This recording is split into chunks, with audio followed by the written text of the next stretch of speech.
Today we do be talking about Goldenglow, and let me just say, this will be one of the most wholesome stories in all of Arknights. And I am not saying that because her mom has a gun pointed at my head. Real talk, I'm doing this video as a sort of summoning ritual so that I will actually get her when I pull for her. Alright, so Kaiser from the future here. I got her. It worked. However, my PayPal called me a dumb ass. Still worth it though. Goldenglow's real name is Susie Glitter, which is about the most awesome name in all of Arknights. She was born into a family with 9 children in total. She was the 6th one. That's kinda mad, I won't lie. This family, consisting out of 9 kids and a father and a mother, 11 people in total, lived at the edge of a town called Boschendal in the north of Victoria. Susie says that if you went to climb one of the mountains in the area, you would be able to look onto the Qaisermlg plains, so we can probably geolocate this Boschendal to lie somewhere in this general area. Susie's family had it really rough. Her father was a hairdresser, he was dressing hair, and her mother also had a job, yet with that many mouths to feed, they were still living in poverty.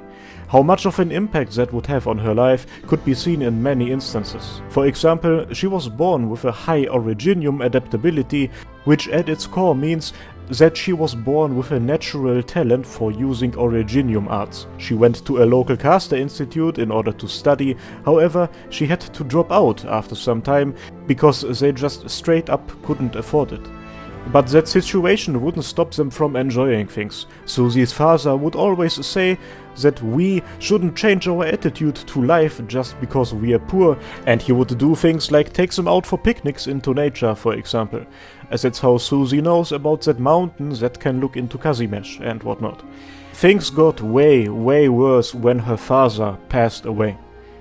The monetary situation of her family was far worse than before now, and Susie picked up a job in order to contribute something. She got into messenger work, and man, during that time she got infected with oropathy.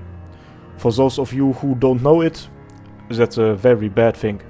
After getting infected, Susie at some point decided that she absolutely did not want to be a burden for the family.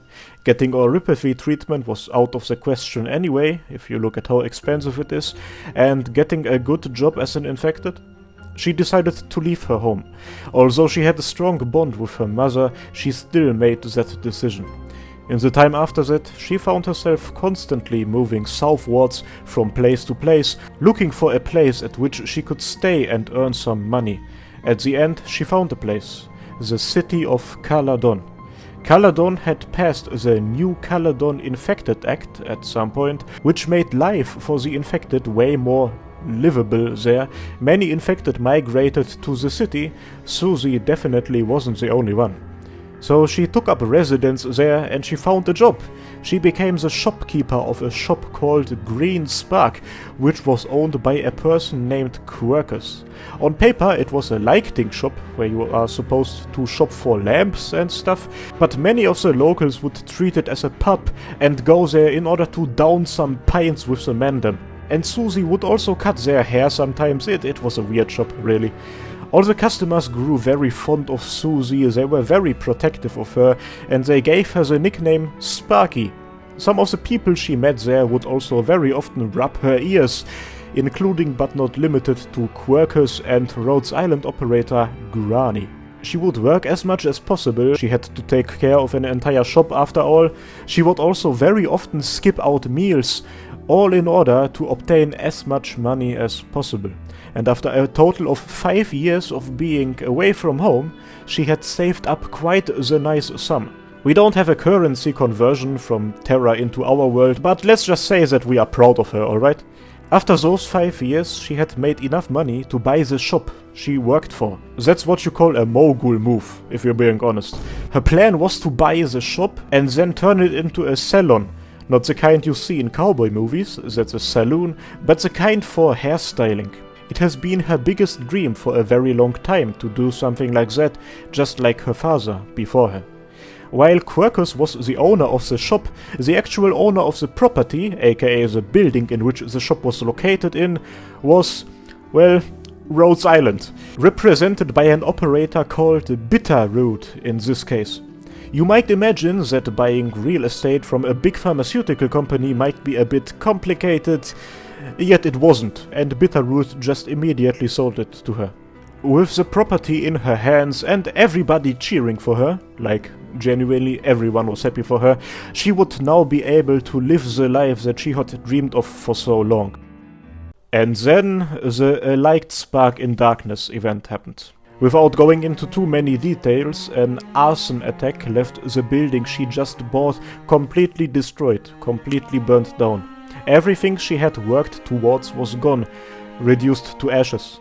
However, because of her involvement in helping Rhodes Island resolve a very peculiar situation within Caledon, that's the story of A Light Spark in Darkness, the operators Bitterroot, Quercus and Grani all recommended her to Rhodes Island. That's the easiest way to join them, from what I understand, by the way. You find somebody to vouch for you. And after passing a couple of exams, she enlisted as a Rhodes Island logistics operator. Her primary place of work wasn't some storage room or something though, it was the Rhodes Island hair salon. She usually doesn't go out on field missions, she just styles the hair of our operators and the visitors of the landship. So if you don't pull her and still want to see her, just grow your hair out and visit the landship, easy as that. At the same time, she takes classes together with kids and reserve caster operators, classes that will help her with understanding her arts better. You see, her arts have always been rather unstable. She has this weird phenomenon to her which occasionally makes her give out continual and involuntary electrical discharges, which means that she essentially gives people electric shocks. She is very willing to commit to understanding her arts better though, she studies a lot. And on top of that, the Rhodes Island workshop came up with something else that would help her. They upgraded her staff in a way that negates those effects so that she won't randomly shock you or something. And together with some other measures that legit reduced the effect to a minimum. Sometimes, however, she will give her friends a little shock just in order to prank them anyway. Since she found a stable life and job at Rhodes Island now, Susie finally was able to save up some money again. This time she wouldn't buy anything with it, she would just mail a big amount of money directly to her family. There was a very quick reply from her mother. She was very concerned for her daughter. After all, she was an infected out on her own and suddenly got hold of a lot of money. In order to convince her mother that everything was okay, Susie did what all respectable Susies would do. She just invited her to come and visit Rhodes Island. And some weeks later, Susie got visited by her family. Her entire family. 9 people in total. Susie's mom and her 8 siblings all visited her and they together blocked an entire Rhodes Island hallway. Their reunion was the cutest thing of all time. The first thing that happened was that Susie gave her mom an electric shock, but that didn't stop her from giving her daughter a big fat hug, embracing her tightly. Completely touched and overwhelmed by the situation, Susie just started crying. Susie proceeded by taking her family to the dorms and explaining to her mother how she had been treated so far and stuff. Although she seemingly still remained skeptical of the whole thing, she definitely showed some signs of relief after she heard her own daughter explicitly say that everything was alright. And after that, she instructed the other 8 siblings to go and get the presents. What presents? Well, enough boxes to fill up the entire room. So many, in fact, that Susie brought many of them to the Human Resources office, and after that wasn't enough, a bunch of random operators in the dorms also got a bunch of boxes. You might ask yourself how the previously poor family got into a position where they could do something like that, and well, not long after Susie had left home, her mother had found a way better paying job, and one by one, multiple of the kids who grew up also started going to work. While they were still far from rich, they were definitely better off than before. After all, look at all those boxes. Goldenglow's files, by the way, describes that whole situation with her family as a riot. Once it became evening, however, and the riot had pretty much ended, Rhodes Island provided the family dorms for the night, and Susie finally got the opportunity to talk with her mother after many, many years. They had a really heartfelt conversation. Susie's mother contemplated bringing Susie back home.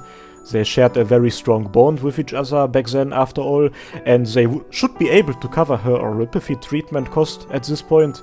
But after hearing about all the experiences her daughter had made at that point, she decided to accept her wishes, and she allowed her to stay at Rhodes Island, to work, to study, to broaden her horizons. And that is the point in Goldenglow's story we have reached now. She is a Rhodes Island operator, she styles the hair of an entire landship, occasionally going on missions, studying as much as possible to improve her arts, occasionally shocking her friends. Since she is constantly working on herself, it's only gonna get better from now on.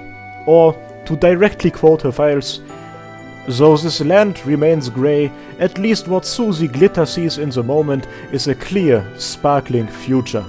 Her life is full of hope." And that is Goldenglow's story. We kept it as nice and wholesome as possible this time, just some storytelling, and man, let me tell you, do you know how much restraint it fucking took to pronounce her name as Susie and not as Sassy? But we are getting sidetracked. Let's end the video by me thanking my wonderful channel members. And a very epic special thank you goes out to Ankoku, Ezreal, Carousel Aether, Chris, Daniel Henriquez, Demoboy125, Erwin Heckler, Jimshot First, Longo, Neo, Salvesta, Vritten, and Zephyrinix. Thanks a lot for your support, guys, and to you, thanks for watching, and I hope that I will see you next time. Cheers!